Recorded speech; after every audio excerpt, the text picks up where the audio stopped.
A life-changing moment in school in my life. I was in my introduction to communication class, and our assignment this time was to present two different speeches, one being the formal speech and the other being an informal speech. The informal speech would take place before the formal one. The informal speech was based on a situation when you first learned something. I told a story about how I learned how lying can have bigger consequences than intended. I was in the third grade and it was math time, and I already knew my multiplication table, so my attention span began to get short on what our teacher was saying.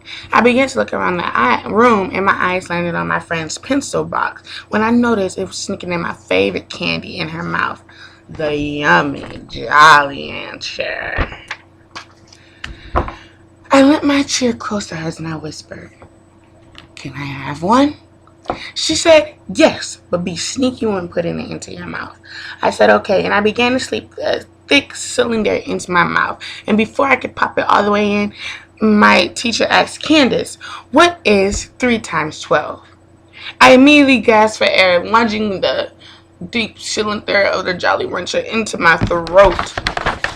"Candace, are you okay?" she said as she grabbed me. We began to run out the room and rush towards the office. Eventually, I ended up swallowing the rock hard Jolly Rancher. My teacher asked, "Candace, did you choke on candy today?"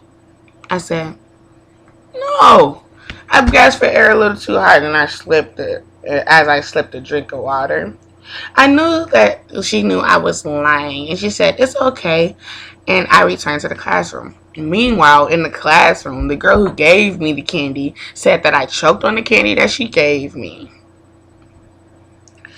The conclusion to this story is that my parents were called and I had to write "I will not lie" 1,000 times. This speech was easy because it was based on something I actually went through. The formal speech would be the one where I have to do a research on a specific topic and present it to the class.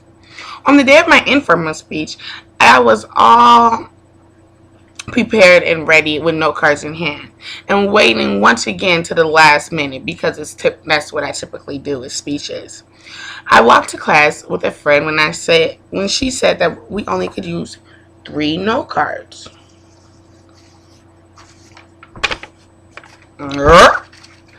I had 20. I immediately